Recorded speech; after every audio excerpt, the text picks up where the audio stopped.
You have more conspiracy theories coming from the right when it comes to these wildfires in California. You have people with huge platforms, and I mean huge, enormous platforms that are spreading misinformation about the fires. There was speculation about directed energy weapon attacks, completely false, unfounded. There was also speculations where these LA wildfires were burning, how they started, who's responsible, who ran out of water. As Donald Trump would say, they should have raked the floor, whatever that means. Mel Gibson is a guy, if he's not using the N-word and hurling the N-word, which he knows he's used on a regular basis, there's audio of him using the word, or making anti-Semitic comments about people of the Jewish faith, which he's done, because Mel Gibson is another shocker, he's a Trump supporter, another bigoted, horrific human being. Mel Gibson on the evil, racist witches show, yes, also known as Laura Ingraham, had this to say. And then in the events like this, you sort of look, oh, is it on purpose? Which it's an insane thing to think.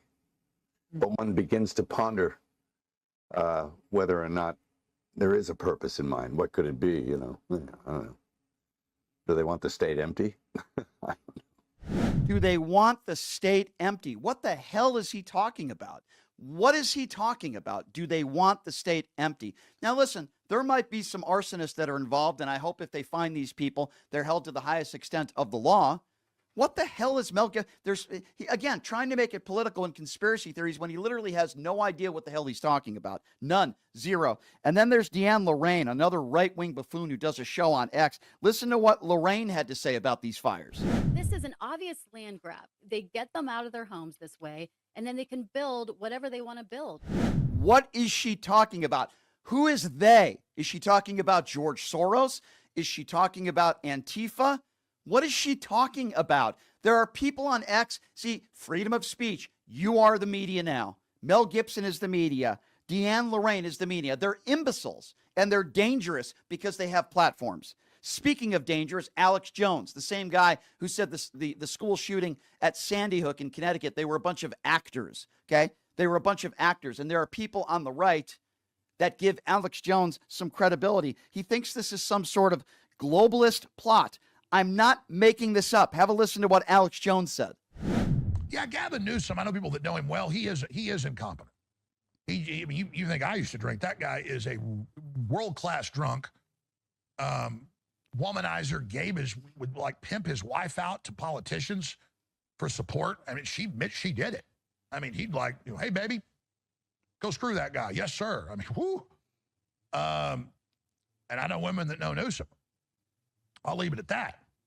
And so the point is that Newsom just is a psychotic sociopath, and he is psychotic, not just a sociopath. I mean, literally, he's more Patrick Bateman than Patrick Bateman. It's like more human than humans. Our goal here at Tyrell Corporation.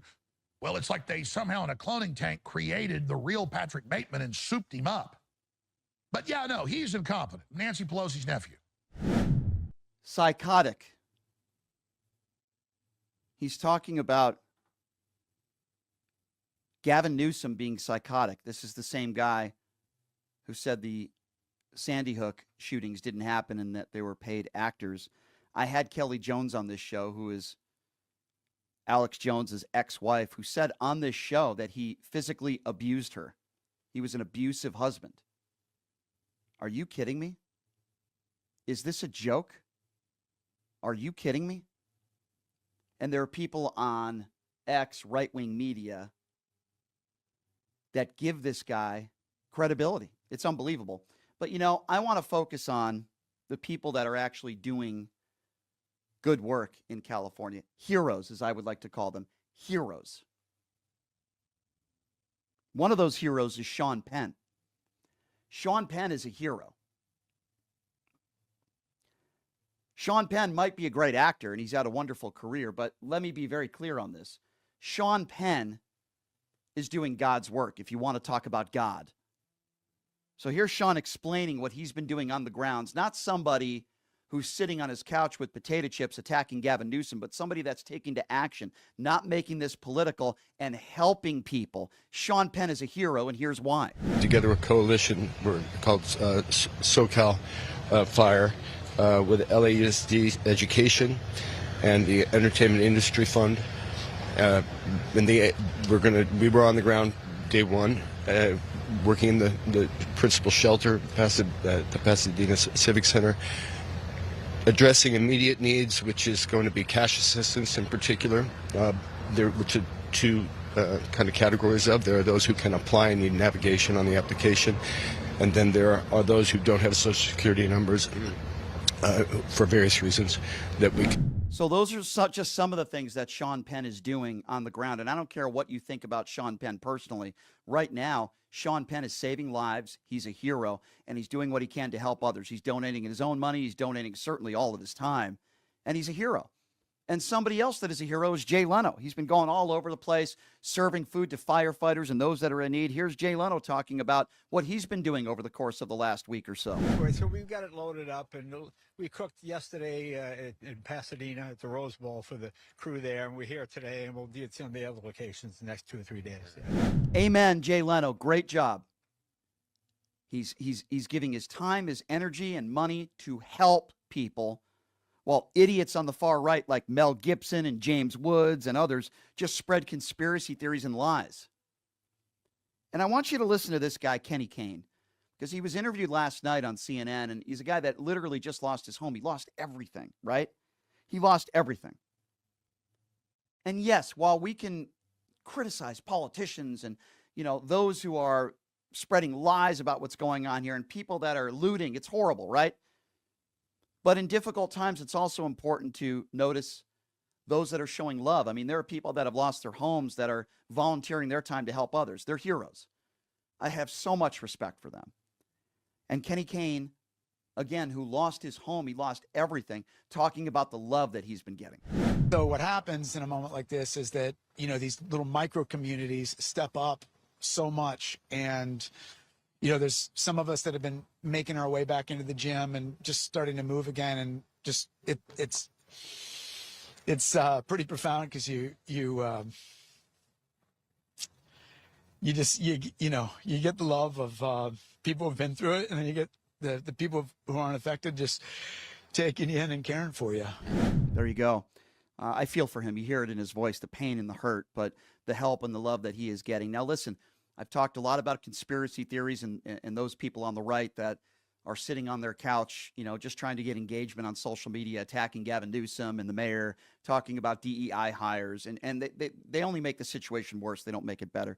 But I also think it's very important to note the people that are actually doing the great work, showing love, helping people. Angelina Jolie, who has opened up her home to strangers, allowing them to stay there, those that have been displaced. People like Sean Penn, people like, Jay Leno and others. Jose Andres, I love his restaurant here, Bizarre Meats, a man who's donated so much money to charity. What has Elon Musk done? I've heard he's donated $2 million. Now, to average a person, that'd be like, wow, that's a lot of money. This is the richest man in the world. He donated, add like 6 zeros. That's how much he's donated to Donald Trump. Where are all these people on the far right? They want to complain about Gavin Newsom. What have they done to help? The people that I have talked about are risking their life. Steve Guttenberg, who, by the way, I loved him in the Police Academy movies. He is literally on the ground. He was interviewed randomly by a local media reporter, and he literally has he's asking people to leave their keys in their car around the neighborhoods so he can literally move their cars so they don't get, bulldozed over.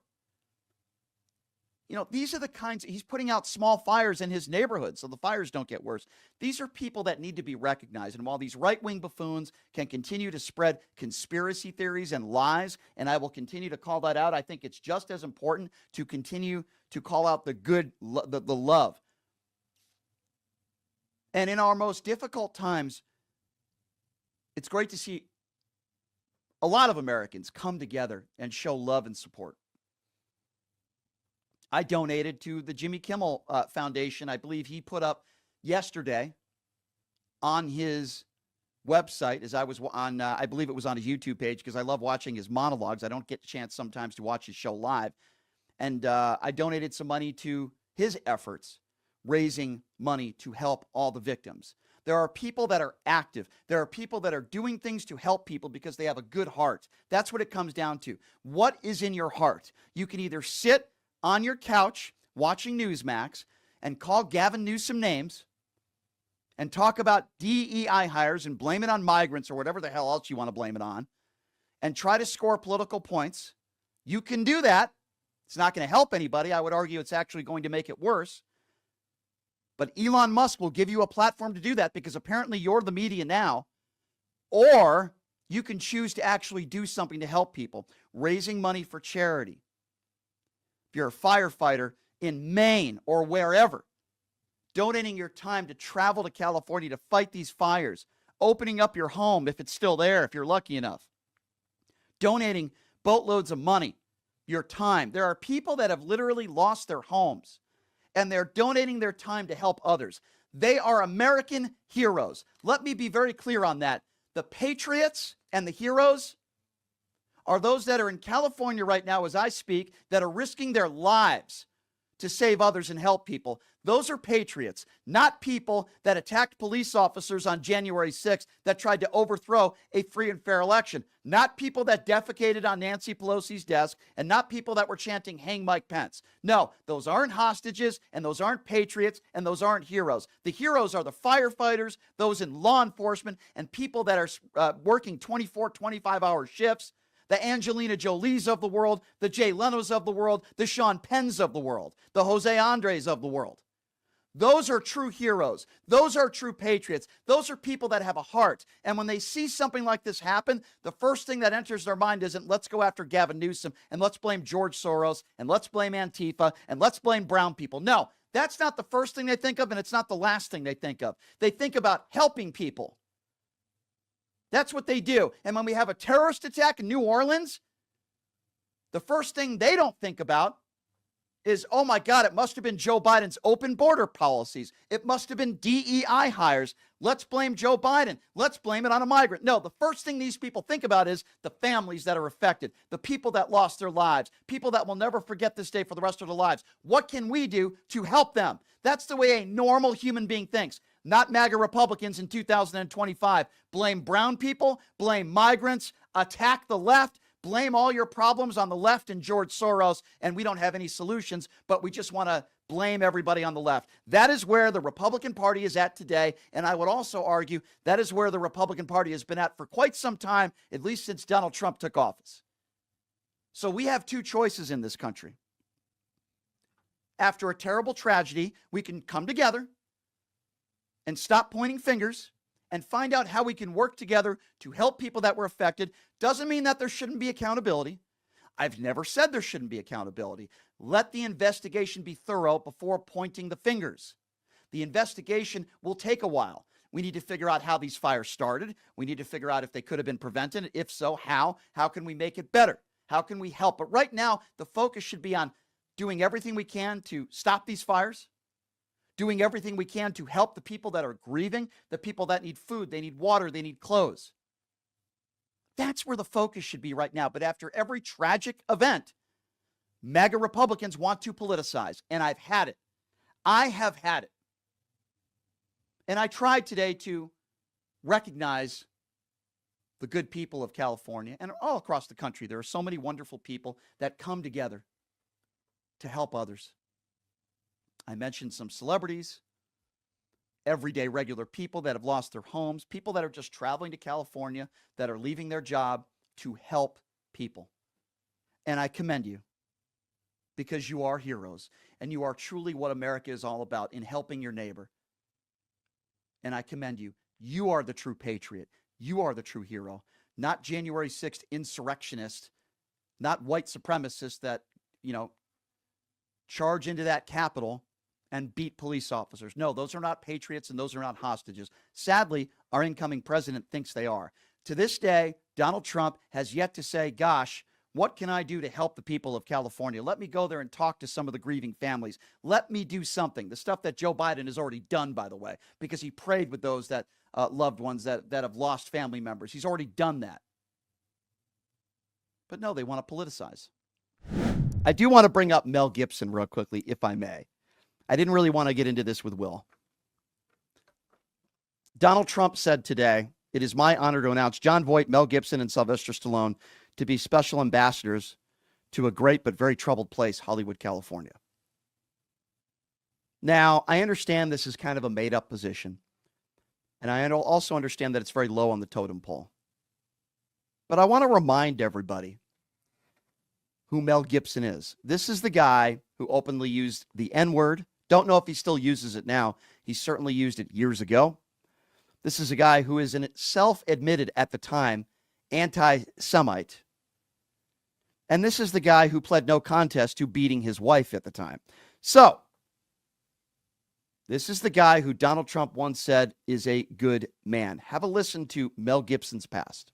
You need medication. I need one. I don't need medication. You need a bat in the side of the head. How about that? Mel Gibson just said to his mother of his child at the time, "You need a bat to the side of the head." Donald Trump is appointing him as an ambassador to represent a group of people. Oh, it gets worse if you forgot about who Mel Gibson is. You are hitting a woman with a child in her hands. What kind of man is that? Hitting a woman when she's holding a child in her hand, breaking her teeth twice in the face. What kind of man is that? You're all angry now. You're gonna get to, you know what? Big sir. You're gonna answer one day, boy. You're gonna answer. Yeah, I'll put you in a rose garden, you. You understand that? Because I'm capable of it. You understand that? What a really good ambassador to represent maybe other wife beaters and racists. Yeah, I mean, listen, I'm playing this because we cannot forget who Mel Gibson really is. And I don't care, maybe he found Jesus. I could care less. So that's why I'm so angry. Because I don't have any friends. The career is over. Really sounds like a great guy. Right now, some might say he had alcohol problems back then. He had substance abuse issues back then. He's a changed man now. Maybe he found God. Here's what Donald Trump had to say about Mel Gibson. I think Mel Gibson is a very good guy. Yeah. Anyone who says Mel Gibson is a really good guy is probably the same person who says Donald Trump is a really good guy. Let me tell you something. Being drunk is not an excuse for being a racist. Being drunk is not an excuse for being an anti-Semite. Being drunk is not an excuse to physically assault the woman in your life or women in your life. That's who Mel Gibson is, and I believe the truth comes out when you're drunk. Some people are happy drunks. They're very friendly. Usually that persona of a person is a very kind-hearted, happy person. Then there are angry drunks like Mel Gibson. They have anger inside. And then there are just racist drunks and bigoted drunks. They're usually bigoted and racist in nature to begin with, and they just keep that on the inside. That's exactly who Mel Gibson is. His feelings on black people, his feelings on Jews, that's who Mel Gibson is. That hasn't just left his body. That wasn't because of drinking. Now, maybe he's not an alcoholic anymore, so he can't publicly display his bigotry, but there's no doubt in my mind he's still a bigot. And yes, Donald Trump thinks he's a wonderful human being. I mean, it's sick to me and it's disgusting. The fact that he would choose a guy like a Mel Gibson to be an ambassador to anything speaks volumes to me as to who Donald Trump is and the types of people he wants around him. The January 6th insurrectionists, some of whom beat police officers that day, I think we don't need to go back and talk about what took place on January 6th. I think most of you understand. But Donald Trump has made blatant statements that he wants to give pardons to all these people. And the question is, well, what about violent criminals? Now, the Marjorie Taylor Greens of the world and many on the far right believe everybody should get a pardon, which is absurd. But I want you to listen to what J.D. Vance said on television over the weekend in regards to the violent criminals on January 6th. Have a listen to this. President Trump says there's a process. Where is the line drawn on who will and wouldn't be considered for a pardon? I think it's very simple. Look, if you protested peacefully on January the 6th and you've had Merrick Garland's Department of Justice treat you like a gang member, you should be pardoned. If you committed violence on that day, obviously you shouldn't be pardoned. And there's a little bit of a gray area there, but we're very much committed to seeing the equal administration of law. And there are a lot of people, we think, in the wake of January the 6th who were prosecuted unfairly. We need to rectify that. if you committed violence on that day, obviously you shouldn't be pardoned. Well, I would assume he means those that beat police officers, those that bear sprayed officers, right? I would assume that's what he means by that. There's a lot of people that are very, very upset at those comments that J.D. Vance made. I actually agree with J.D. Vance as far as the violence goes. Of course they shouldn't be pardoned. So I want you to listen to January 6th inmate Jake Long, who thought that he was going to be out of jail next week with a Trump pardon. And he's certainly not happy about J.D. Vance saying that Trump will only pardon non-violent January 6ers. Now, keep in mind that this guy is charged with assaulting police and says it's not what Donald Trump promised him while he was campaigning. Well, join the club because Donald Trump makes a lot of promises that he doesn't fulfill. But have a listen to January 6th inmate Jake Lang that actually assaulted police officers on January 6th. Name one Jan 6er that was offered a fair trial in Washington, D.C., or that was not selectively prosecuted by the corrupt federal prosecutor's office, the George Soros prosecutors that let the Antifa and Black Lives Matter and Hamas rioters go free while they hunted us down and used the DOJ to destroy our lives. So if you're going to start nitpicking between which Jan 6ers can stay and which ones can go home on day one, January 20th, in 8 days, then we're going to need answers into which one of us had a fair due process of law. Because as of right now, all of us have been railroaded in a two-tiered justice system, a persecution, a witch hunt. And I think the American people know that. And that's why they're calling out for every single Jan 6er to be pardoned on day one. No, let me be very clear. Most reasonable people in this country with an IQ over 20 do not know that. They don't believe that. It's very simple. George Soros didn't force you to assault police officers. You had your due process. You were in court. Some of you pled guilty. Some of you had plea deals. You were caught on video physically assaulting police officers that day. You belong in jail far longer than you've been in thus far. One of the worst crimes you could commit is physically assaulting a police officer. And many people did that day. There are several hundred people that are still in jail. Now, if you want to have a conversation of people that, went into the Capitol, but they didn't commit any violent acts, no destruction of property. If any of those people are still behind bars, then maybe they have a case. But if you physically assaulted a police officer, I agree with J.D. Vance.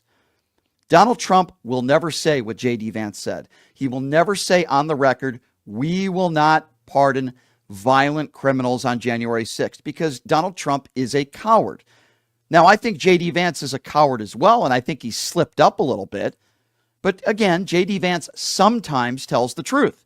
For example, Donald Trump may be the next American Adolf Hitler. We remember when J.D. Vance said that? Sometimes J.D. Vance tells the truth.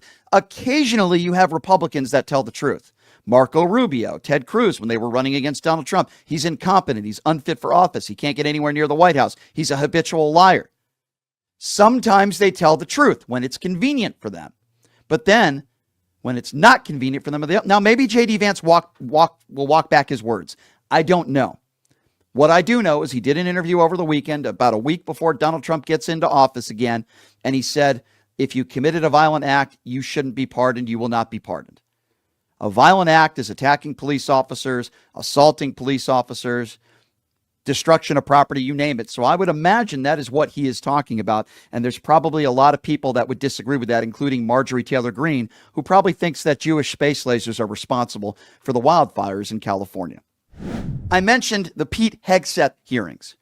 I've been very outgoing, I should say honest, whatever word you want to use, opinionated, that Pete Hegseth is not only not qualified for the job, but his behavior and the things he's done and the things he said makes him a despicable human being. And anytime you ask him about the adultery and the horrible behavior, he always talks about God and Jesus, because that's what many of these MAGA Republicans do. So Kane, I thought, did a really good job in questioning Pete Hegseth's behavior, particularly when it comes to vows to your wife. If you can't be honest with your wife, How could you be honest with the American people and being the number 2 person in charge when it comes to the nuclear codes? Listen to this exchange. I will allow your words to speak for themselves. You're not retracting that today. That's good. I assume that in each of your weddings, you've pledged to be faithful to your wife. You've taken an oath to do that, haven't you? Senator, as I've acknowledged to everyone in this committee, not a perfect person, not claiming to be. But no, I just asked a simple question. You've taken an oath like you would take an oath to be Secretary of Defense in all of your weddings to be faithful to your wife. Is that correct? I have failed in things in my life, and thankfully I'm redeemed by my Lord and Savior, Jesus Christ. Yeah, there you go. That's what these idiots do, right? They won't answer a direct question. Let's refer to God and Jesus. Mr. Hegseth, you lush. The question was not, are you a perfect person? Nobody's a perfect person. That wasn't the question. He wouldn't answer any direct questions. That's another example of it. And then when asked about the vows to his ex-wives, he starts talking about God. And then Hirono starts asking him about Greenland and more of the ape you-know-what crazy stuff that Donald Trump says on a regular basis. She asked him about Greenland. She asked him about the Panama Canal. And again, Pete Hegseth pivoting as he did the entire morning. Would you use our military to take over Greenland or an ally of Denmark? Senator, one of the things that President Trump is so good at is never strategically tipping his hand.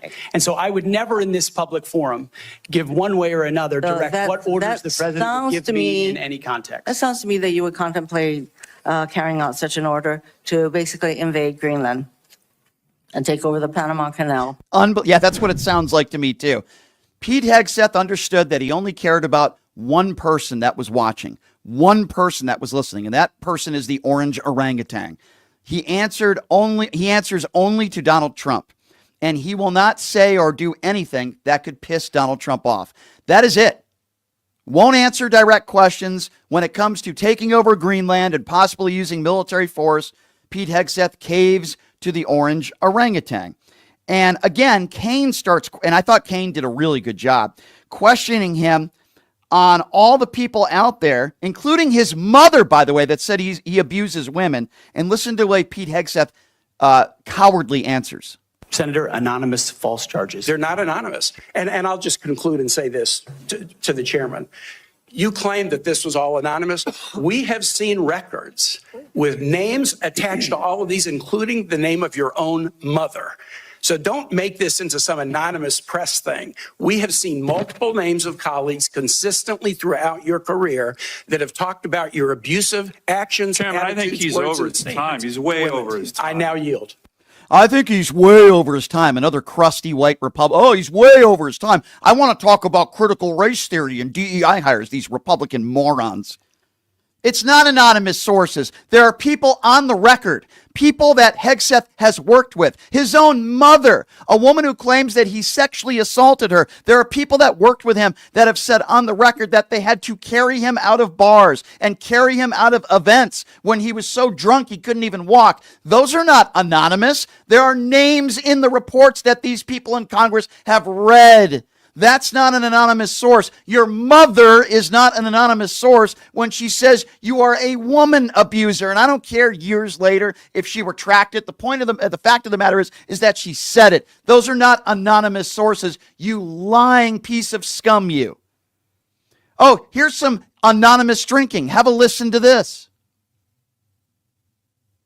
Do you have non-disclosure agreements with either of those organizations? Not that I'm aware of, Senator.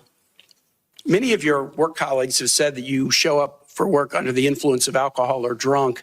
I know you've denied that, but you would agree with me, right, that if that was the case, that would be disqualifying for somebody to be Secretary of Defense. Senator, those are all anonymous false claims, and the totality they're not anonymous. The letters on the record here, they're not anonymous. On the record, we've seen records with names attached for Freedom, Concerned Vets for America, and Fox News one of your colleagues working hard every day on behalf. One of your colleagues said that you got drunk at an event at a bar and chanted, "Kill all Muslims." Another colleague, not anonymous, we have this, said that you took coworkers to a strip club. You were drunk. You tried to dance with strippers. You had to be held off the stage. And one of your employees in that event filed a sexual harassment charge as a result of it. Now, I know you denied these things, but isn't that the kind of behavior that, if true, would be disqualifying for somebody to be Secretary of Defense?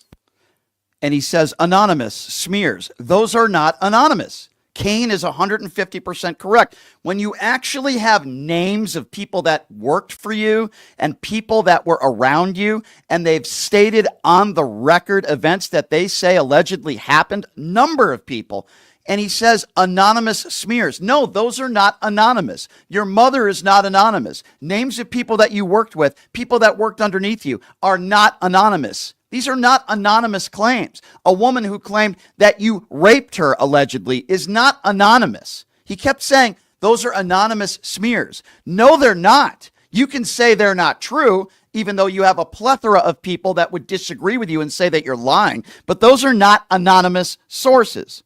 And what are Republicans doing in these hearings? They're talking about DEI hires. They're not questioning him on any of his behavior, anything he's done in his past. They focus on DEI hires and attacking the Joe Biden administration. They don't hardly, some of these Republicans didn't even get to any questions. They just go on right-wing filibusters.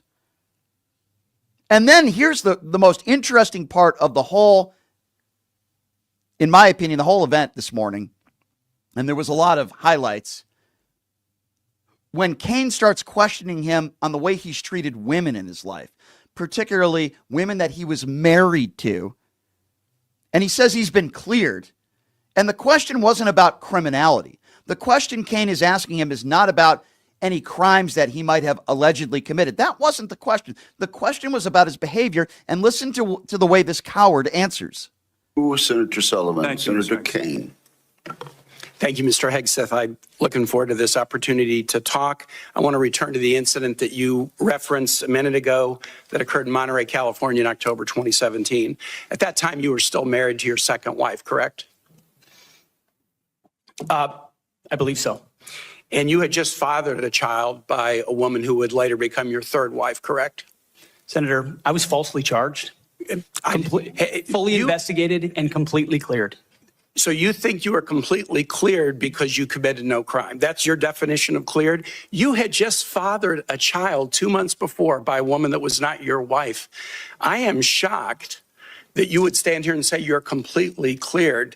Can you so casually cheat on a second wife and cheat on the mother of a child that had been born 2 months before, and you tell us you are completely cleared? How is that a complete clear? Senator, her child's name is Gwendolyn Hope Hegseth. And she's a child of God, and she's 7 years old. There we go. And, you cheated on the mother of that child less than 2 months after that daughter was born, didn't you? Those were false charges. Well, no, fully investigated, and I was completely cleared. And I am Once again, when pinned into a corner, doesn't answer the question, talks about God, mentions the name of his child, which had nothing to do with the question. The questions were, is it true that you cheated on your first wife, you cheated on your second wife, you cheated on your third wife 2 months after? 2 months after? Those were the questions. The questions weren't about any alleged criminality. The question wasn't what's your child's name. The question wasn't about your religion. Who gives an F? Whether you believe in God or Jesus or whatever. Notice he doesn't answer anything. A man would say, yeah, that's true. I wish I didn't do those things. I did. And if you want to say you've learned from them, which I wouldn't believe if he said that, but at least own it. He didn't own any of his horrible behavior. None of it. He talks about Jesus and God, mentions the name of his daughter, which had nothing to do with the question. It is an embarrassment. And then Hirono asks Pete Hegseth, would you carry out an order to shoot protesters in the leg? That's what Donald Trump asked of in his prior administration. Protesters that were not violent criminals, protesters that were literally just protesting Donald Trump, if you recall, in Washington, D.C. And he put in the order to shoot protesters in the legs, which is absurd, by the way. A dictator would do something like that. And then listen to the way Hegseth answers the question. Senator, on multiple occasions, including as a young second lieutenant, I have sworn an oath to the Constitution, yes. and I'm proud to do so. Yes, ma'am. In June of 2020, then President Trump directed former Secretary of Defense Mark Esper to shoot protesters in the legs in downtown D.C. an order Secretary Esper refused to comply with. Would you carry out such an order from President Trump? Senator, I was in the Washington, D.C. National Guard unit that was in Lafayette Square during those Would you events, carry holding out a an riot order to shield on shoot behalf of my protesters country. in the legs? I saw 50 as Secret directed Service agents to get injured Secretary by Esper? rioters trying to jump over the fence, set Again, the church on fire, and destroy You know a what? That statue. sounds to me that you will Chaos. comply with such an order. You will shoot protesters in the leg. That's exactly what that sounds like. Notice again how he doesn't directly answer the question. Pete Hegseth will not say anything that would get Donald Trump upset, even if it is illegal in this aspect, given an order unconstitutionally to shoot random protesters in the legs, and Pete Hegseth defended it there. This is the guy that's going to be number 2 in command when it comes to our nuclear weapons. God heaven, are we in trouble? And Senator Gillibrand, or Congresswoman, this is another situation where she's literally reading the horrific statements that Pete Hegseth has made about women within the last year. Have a listen to this. Been here for 15 years listening to testimony about men and women in combat and the type of operations that were successful in Afghanistan and in Iraq.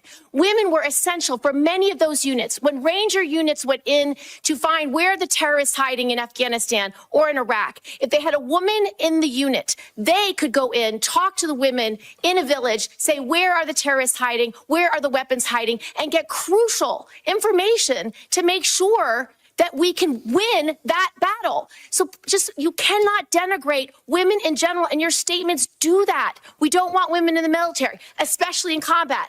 What a terrible statement. So please, do not deny that you've made those statements. You have. We take the responsibility of standards very seriously. You're damn right he made those statements, and now he wants to backtrack. And I really didn't mean it. Oh, no, women should be allowed to serve on the battlefield grounds. I wonder why he changed his mind. Because he had a change of heart? No, of course not. Because all he cares about is himself, and he wants to get put in this position. And all these Republicans that are voting for this guy, shame on you. What a bunch of despicable people. And speaking of a hero, Tammy Duckworth, who lost both of her legs serving. She was on the battlefield. She lost both of her legs. The woman who Tucker Carlson once called a coward because she didn't want to do his show. A woman who lost both of her legs. Let me repeat. She lost both of her legs serving. Almost paying the ultimate price. Listen to this exchange, and it goes to show you that Pete Hegseth couldn't even probably pass a history class in high school. Listen to this. Not qualified to that. You could do acquisition and cross-servicing agreements, which essentially are security agreements. You can't even mention that. You've done none of those. You talked about the Indo-Pacific a little bit, and I'm glad that you mentioned it. Can you name the importance of at least one of the nations in the ASEAN, and what type of agreement we have with at least one of those nations? And how many nations are in ASEAN, by the way? I couldn't tell you the exact amount of nations in that, but I know we have allies in South Korea and Japan and in AUKUS with Australia, and trying to work on submarines with them. Mr. and data Hegseth, transfers none with of those them. countries We are have in allies ASEAN. across. None of those 3 countries that you've mentioned are in ASEAN. I suggest you do a little homework before you prepare for these types of negotiations. Couldn't answer the question, attempted to answer the question, embarrassed himself, couldn't even name any of them in ASEAN, named other countries that are not a part of ASEAN. This is the guy who is going to be our Secretary of Defense, can't even answer the most basic of questions. That is a very basic question that you might be asked in an SAT.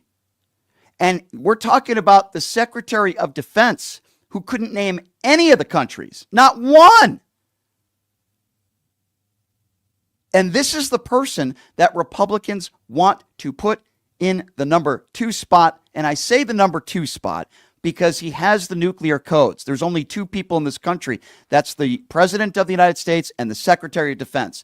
A guy who's showed up drunk to work, who has been alleged of raping a woman. And I understand, they investigated. Okay. This is a guy who has a history of treating women terrible. That's why I believe the woman in this case. And she would have liked to have spoken out about him. She would have liked to have testified under oath. The only reason why she didn't is because he put her in an NDA and paid her off to keep her mouth shut. These are not anonymous sources. Names in the report of people that he used to work with at Fox News. Names in the report of people that worked underneath him. Names in these reports that said he had to be carried out of certain places because he was so inebriated. These are not anonymous sources, and his mother is not an anonymous source. Pete Hegseth is a despicable human being. Yes, you can serve our country honorably and still be an awful human being. Pete Hegseth has a history of treating women like crap. Cheated on his first wife with somebody that he worked with, cheated on his second wife with somebody that he worked with, had a child with somebody at Fox News. A Fox News executive also ended up cheating on her with a third. And now all of a sudden he found Jesus. He found God. That's how stupid people are in this country, that these Republicans would vote for a guy like this. But they want to talk about DEI hires. They want to talk about the Afghanistan withdrawal. Didn't ask Pete Hegseth any relevant questions. I can't think of one Republican that asked him an actual, real, relevant question. They filibustered. Oh, this is our guy. Not one thing. Nothing about his past, the way he's treated women, the things his mother said. Nothing. This guy becomes the Secretary of Defense. What an embarrassment. What an embarrassment. You might as well bring Matt Gaetz back as the Attorney General. I think this is just as bad.